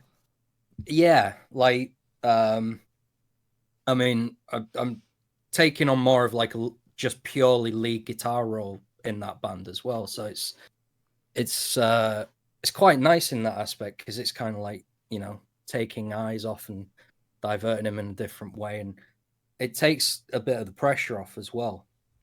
Yeah. So I can imagine, nice. Yeah, because you're like the main frontman in Follow Deep. So especially when it's two of you, you have an equal split anyway. It's not like there's ever going to be as much pressure on one of you the whole time. Yeah, true. Yeah, but no, it's nice, and so I mean, Luke's a phenomenal songwriter as well. He's it freaks me out. He's one of those people, kind of like I was saying earlier about like Paul McCartney writing Yesterday. Yeah, like, Luke's very much that kind of person where he's like, oh, I came up with this, blah blah blah, just throws music at me constantly, and it's like I mean, with me writing lyrics, it's either it happens like within a day, a week, a month, fucking whenever. But with him, he can literally be like, okay, this isn't great, so I'm going to go, what do you think of that? It's like, how do you do that, you wizard? Like, You're a wizard, Luke. I'm a what? Oh god, Oh, yeah. God. But no, it's great with that as well, and like, cause say I do quite a lot of the songwriting in Follow Deep, like, so in that aspect, kind of taking pressure off, in the Blackcoats as well. It's like I want to contribute as much as possible and do equal, but when you're against someone who's literally just reeling out a constant stream of music, it's like there's no way I can like match up to this. No way anyone physically can match up to that. And Maybe that's the key, though. You don't need to match up to it. You just need to be his piece, his little side piece. Yeah, definitely. And you just help each other out. You know, it's like a couple thing. Yeah, well, that's the thing. Like, I mean, because he's always said it's kind of like he always does the kind of foundation, and I'm the guy who puts like the icing on the cake, so to speak. Yeah. So it's like, we've always found it's best to kind of complement each other as best as we can, and just build up from there, really. Maybe that's why you two work so well as well, because you're not both constantly trying to be in the lead in terms of that. Like, you're not both just throwing music at each other and just bouncing off. Like, because you actually support it, it's like, again, it's, like you said, it's like the foundation. He's got the foundation.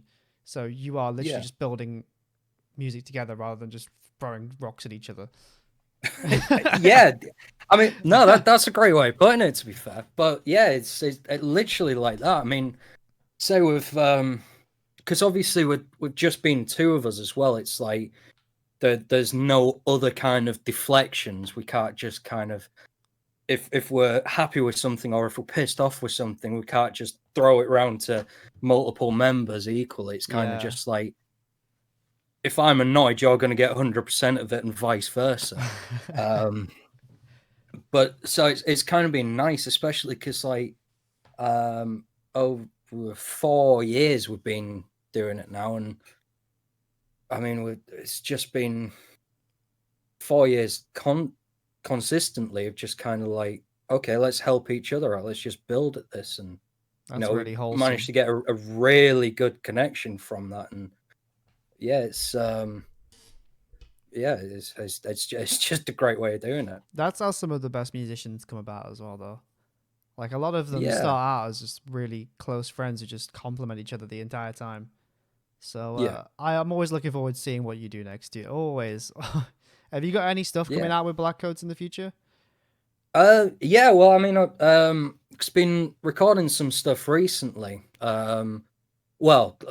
Just before the last lockdown, actually, recording some stuff. It's just it's in like the process at the minute of just being mixed mastered, and hopefully should get some new stuff out in the new year, because all the stuff we've had out now, we've had it out for quite a while, so it's about time we get some things refreshed. And I mean, so it was just waiting around for ages to get stuff done, and we got messed about by a couple of people as well in terms of recording, who just didn't pull their weight and stuff. So we thought, well, screw it, we'll do it ourselves. And take it in your own hands situation. Literally, yeah. So so hopefully should have some new music out fairly soon. I mean, don't know specific dates yet, but maybe get Christmas and New Year out the way with, and then just brilliant. Yeah, go from there. Can't wait. So if people do want to check it out, I've posted links. If anybody needs it again, just shout. But for the most part, I think we've covered most of your career, you as a whole at this point. Yeah. I mean, pretty much from now on, it's just whatever's coming out in the future, which, I mean, I don't even know that far ahead. So. I can't see into the future. Yeah. But okay, so the one thing I wanted to kind of, like end on is also if anyone has any questions, if not, that's perfectly fine. Just post them in the chat now before we end. But something I wanted to do was just say, have you got any tips on people who are like just starting out into music, whether they're like young, old? What would your like tips be on firstly picking up an instrument? Because I know one of my mods techies just started picking up the ukulele. So any tips for him on like getting into music like that? And then getting into the music industry would be the next one. But let's just start with music in general, like picking up your instrument for the first time. Yeah. So, I mean, because great thing about like, because where I work as well in a guitar shop is like, get to talk to people from so many different ages and so many different perspectives on like how old is too old to like pick up an instrument and stuff. And it's like, because you see people who are like in the late 30s, early 40s saying, oh, I think I'm too old to pick up the guitar now. But then on the flip side of that, see people like late 70s, 80s, 90s come in and go, well, I've never played guitar before. And I thought, well, I might as well try it. So it doesn't matter what age you are, don't matter like how long it takes to get to where you want to be. Just start. Like as soon as you start, the better, really. And just take it from there. Like, and the thing is, it doesn't come overnight. I mean, it might to some people. Some people are just wizards in the subject, but That's true. like, but the thing is, you gotta. I mean, I always got told minimum 10 minutes a day. And when you're starting out, it's fairly straightforward. Like, and I mean, depending on what instrument you want to do, like, say, just going with guitar, for example, 10 minutes a day is perfect. It's like learning to train for the marathon. Like, you don't do a marathon on your first day because the second day when you wake up, you're not going to want to do it again, or you'll just be injured. And especially starting out with guitar as well, because you got to really build up your finger strength and the calluses on the end. So just start small and work your way up, but play it as long as you're playing 10 minutes every day at least and work from there, then like you'll come along a lot quicker than you imagine, really. But we should make it out. It doesn't mean you have to play for 10 minutes. You can go over. But like, I think the key is play for as long as you're having fun. Yeah. Would be 10 minutes minimum, but as long as you're having fun, that's the key to playing any instrument, in my eyes anyway. Yeah, I mean, the main thing is, it's like, as long as you do play every day, as long as you kind of keep it up, and like, same with anything, you are going to like hit some speed bumps. You're going to go to play something and for some reason you can't, and then you're just going to put whatever instrument down and walk away and think, oh, I can't do this. But worst thing you can do is just leave it there. Like, you just carry on, keep going once a day, and you'll soon, like, I mean, I look back now, there's tons of stuff like that I thought was the hardest thing in the world at the time. But looking back now, it's second nature. I mean, there's still loads of things that I want to do and loads of different techniques I want to achieve, but I'm sure a year, 2 years, 10 years, whatever down the line, I'll probably look back and think, oh, I don't know what I was so worried about. It's a piece of piss now. It's, you just, as long as you actually want to do it and you've still got like a belief you can and a happiness for it, just don't stop. Just keep going. Like, and ignore what everyone else says as well. Like, that's the main thing. As long as it makes you happy, just do it. That's solid advice. That like anything in life, if it doesn't have to be music, if you want to do something and you enjoy it, fucking do that. Doesn't matter what it is. Yeah, like, I mean, without going too much into that, like, yeah, that's. I mean, you only live one life, don't you? Like, and once you get to the end of it, you don't get to have it again. You just, what's the point in doing stuff that don't make you happy? Just do it. This got really deep. Yeah, I know. It's freaking out a bit, but yeah, no, screw it. Yeah, no, I mean, because say looking at my time at uni, like I was doing stuff I didn't want to do to try and make other people happy. In the end of the day, it didn't make me happy, so I just flipped it on the head and thought, I'm going to do something that makes me happy. And as it turns out, me being happy actually made other people happy, who were the people I was trying to impress in the first place. So it's kind of that thing of just do it. I love it. I love the advice. Yeah, go with that. I'm on a massive positivity kind of. I could feel it. So the other thing I was gonna say is any tips to people who are trying to just get into the industry. So obviously they've learned to play their instruments, and now they're like trying to put their feet into the music scenes, particularly the UK, rather than just the overworld. Like, so it's not easy.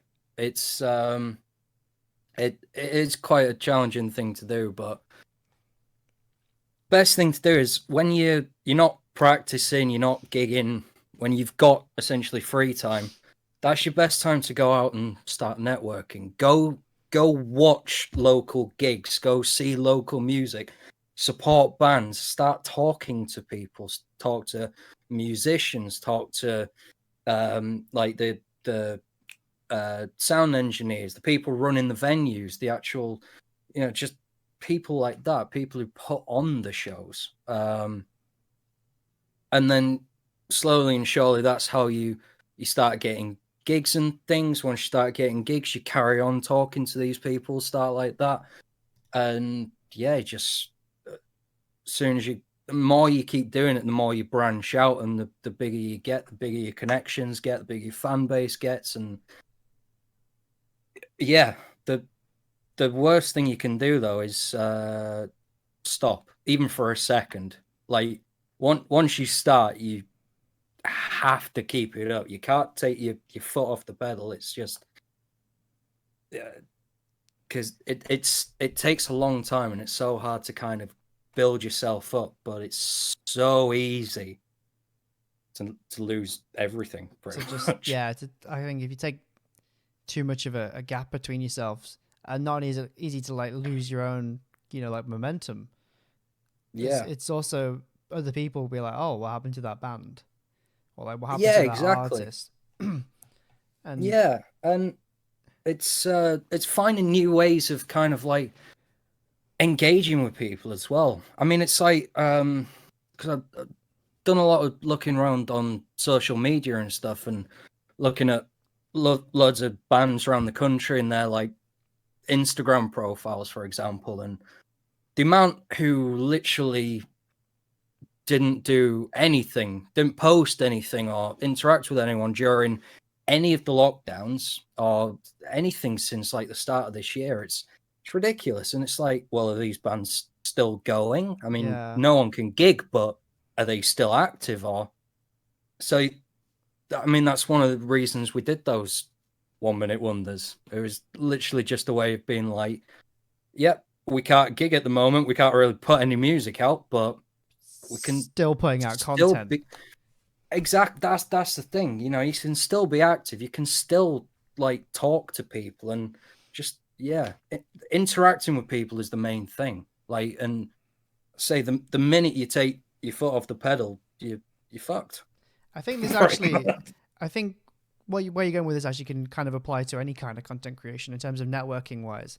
So like a lot of people will have maybe their videos that they're making, the streams that they're doing, and like they won't do anything in their spare time. They'll be like, we won't have anything.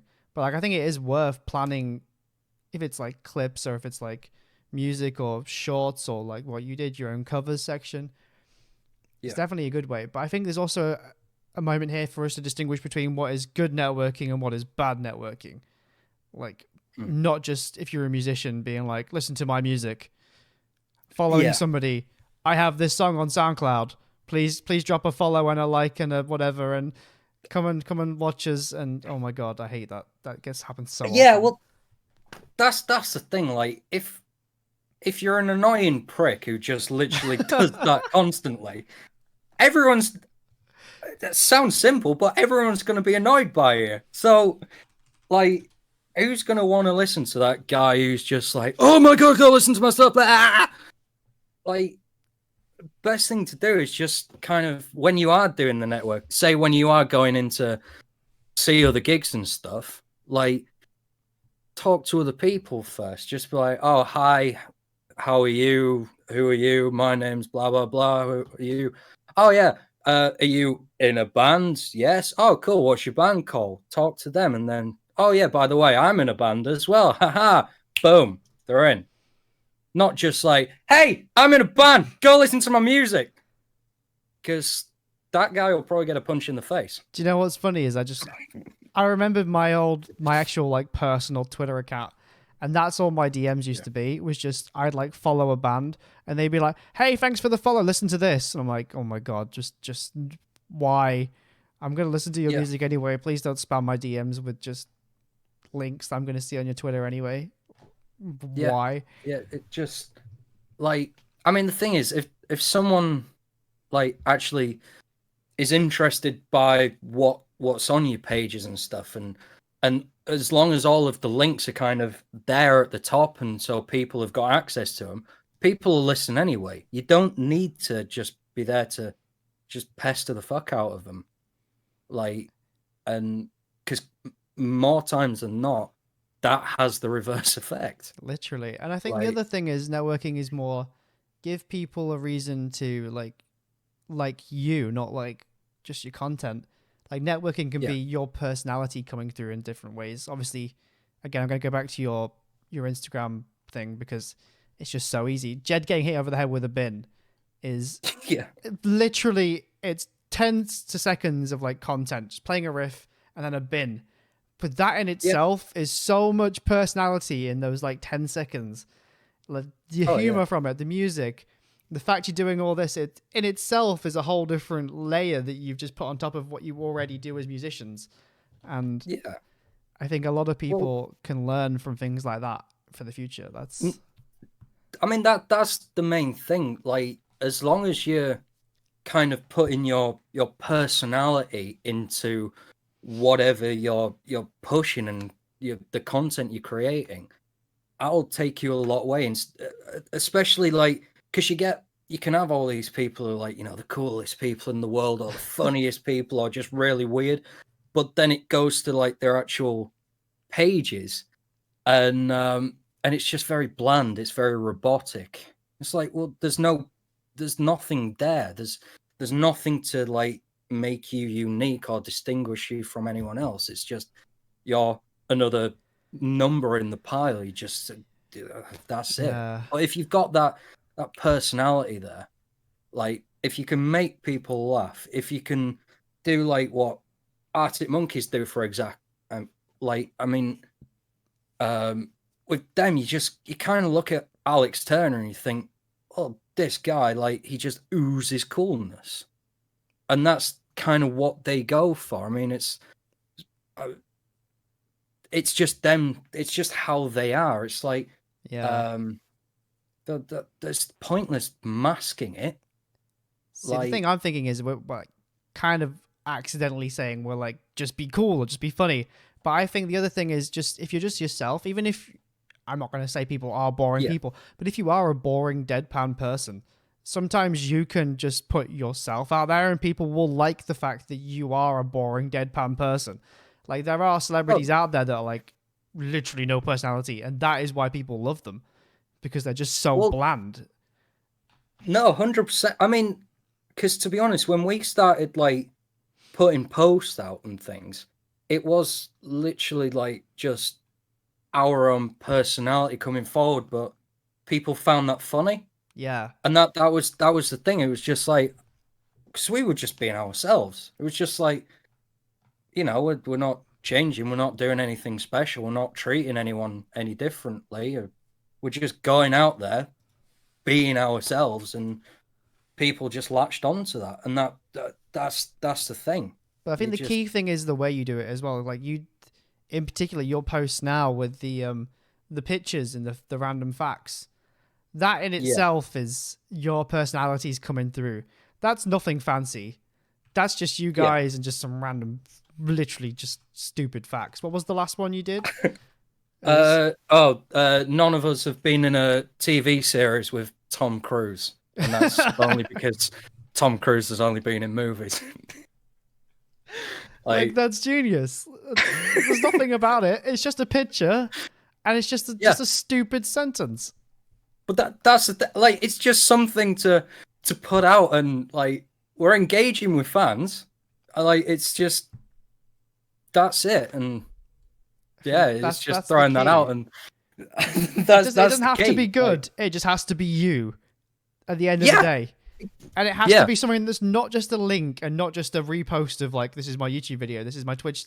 It just has to be something that is just uniquely you. It could be a drawing. It could be a picture and some words. It could be a clip that's just ridiculously weird. Like, as long as it's you, that's what people want to see. They want to know the story. Oh, 100%. Yeah. It's, just that's the thing. Never mask yourself up. Don't try and pretend to be someone else. Just be you, and people will just latch onto that. I think that's a great way to end this. I think I was going to do the hypothetical scenarios, but we have gone on for 2 hours. Oh God! All right, yeah, we have. Wow. Okay. We kind of just got talking and talking and talking, but thank you so much for coming on. There's still thank you very much for having me. We could talk forever, honestly. Yeah. I think I'm gonna have to get you on again.